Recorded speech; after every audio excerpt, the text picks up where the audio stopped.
Salary 1700-1800 से ज़्यादा होनी चाहिए, सप्लायर वीज़ा कतअन नहीं होना चाहिए। अस्सलामु अलैकुम वरहमतुल्लाहि वबरकातुहू। उम्मीद है कि आप सब खैर आफियत से होंगे, अच्छे से होंगे और अल्लाह के करम व फजल से आपकी ईद बहुत अच्छे से गुजरी हो। तो भाई की तरफ से ईद मुबारक, और मेरी दुआ है कि आपकी ज़िंदगी का हर दिन ईद की तरह खुशी से गुजरे।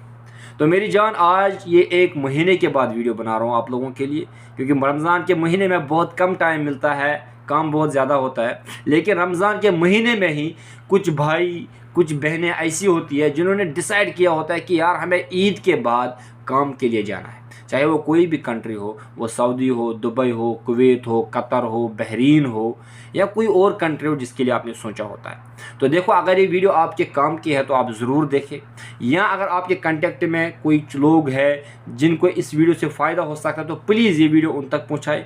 बाकी आप लोगों के अल्फाज के लिए, आप लोगों के प्यार के लिए जो है कमेंट बॉक्स हमेशा खुला होता है। तो देखो मेरी जान, हर वो बहन, हर वो भाई जो ये डिसाइड कर चुका होता है कि हमें किसी कंट्री में जाना है काम करने के लिए, तो सबसे पहले वो क्या करता है, वो किसी कंसल्टेंसी को ढूंढता है, वो किसी एजेंट को ढूंढता है।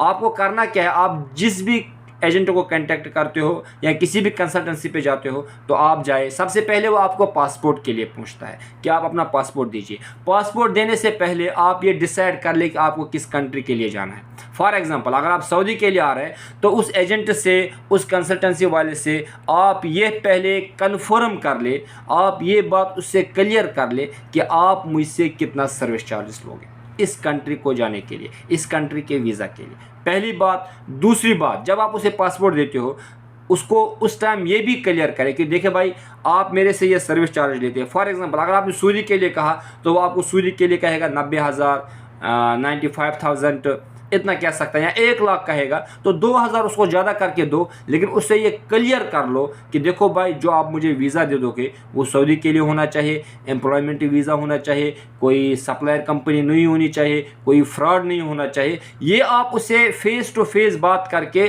अपने फ़ोन में रिकॉर्ड भी कर ले, क्योंकि देखो बाद में इंसान को पता नहीं होता है, हम एजेंट को बुरा नहीं कह सकते, उनको खुद को पता नहीं होता है कि मैं जिस काम के लिए बंदे को भेज रहा हूँ या किसी बहन को भेज रहा हूँ, इसको आगे यही काम होगा कि नहीं। इसलिए जब भी आप किसी कंसल्टेंसी के साथ डीलिंग करते हैं, किसी एजेंट के साथ बात करते हैं, तो उसे अपने फ़ोन में रिकॉर्ड भी कर लें, क्योंकि देखो अगर वो सही होगा, अगर उसका वीज़ा देना, उसका काम, उसका तरीका अच्छा होगा, तो वो आपको कभी ये सब चीज़ें करने के लिए नहीं रोकेगा। तो आपको हक बनता है कि आप जो उसको 1 लाख 2 लाख दे रहे हो, तो आपका हक भी बनता है कि आप उस 1 लाख को देने से पहले अपने पास ये सबूत रखें कि हाँ, आपने उसको किस काम के लिए पैसे दिए। जब वो एजेंट का काम सही होगा, उसका तरीका सही होगा, वो आपको सबूत रखने से नहीं रोकेगा, क्योंकि उसको पता होता है कि ये मुझे पैसा दे रहा है और वो उन पैसों पे काम कर। तो आपका हक बनता है ये सब जानने का। और हमेशा ये बात दिमाग में रखें कि आपको कतअन यहाँ पे जो है सप्लायर में नहीं आना है, चाहे उसमें सैलरी भली आपकी ज़्यादा हो, लेकिन यहाँ सप्लायर वीज़ा पे नहीं आना, सप्लायर कंपनी में नहीं आना है आपको। और जो फ्रेशर है, जिन्होंने कहीं पे काम नहीं किया होता है, चाहे वो बहन हो, वो भाई हो, एक्सपीरियंस वालों को पता होता है कि उनकी सैलरी किस हिसाब से होनी चाहिए, उनकी सैलरी क्या होनी चाहिए। मैं फ्रेशर्स पे ज़्यादा फोकस करता हूँ, चाहे वो बहन हो, भाई हो। सऊदी अरबिया के लिए जो है आप 1800, 1700, 1600, यानी 1800 मान लो, उससे नीचे नहीं आना। 1800 से नीचे अगर आप आते हो, आपको यहाँ बहुत ज़्यादा मुश्किल होगी, आपको यहाँ बहुत ज़्यादा प्रॉब्लम्स फेस करनी होगी। आपको बहुत सारे बोलेंगे कि 1500, 1200 मिल रहा है, बहुत अच्छा है, ओवर टाइम मिलेगा, ये वो। ऐसा कुछ नहीं समझना। आपकी सैलरी 1800, 1700 से ज़्यादा होनी चाहिए, तब आए।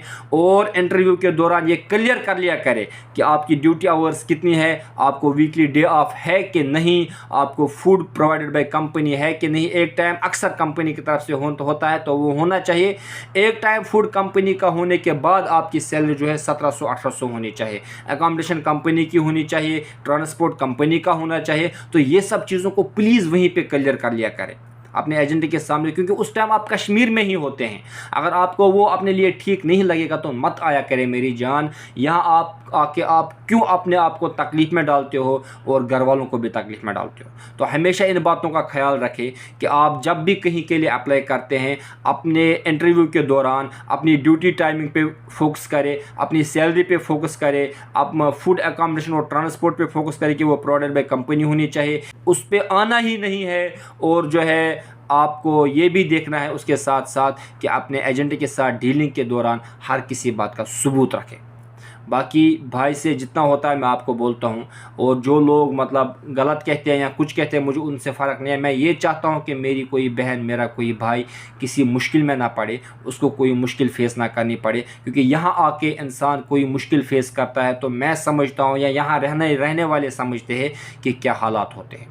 باقی مجھے ہمیشہ اپنی دعاؤں میں یاد رکھو، میری دعا میں بھی آپ ہمیشہ ہو، اور ان سب چیزوں کا خیال کیا کرے۔ میں ایجنٹ سے بھی ریکویسٹ کرتا ہوں کہ پلیز کسی بھائی کے ساتھ، کسی بہن کے ساتھ فراڈ نہ کیا کرے۔ باقی ہمیشہ خوش رہو، خوشحال رہو اور اچھے سے رہو۔ بھائی کی طرف سے سلام اور ڈھیر سارا پیار۔ السلام علیکم۔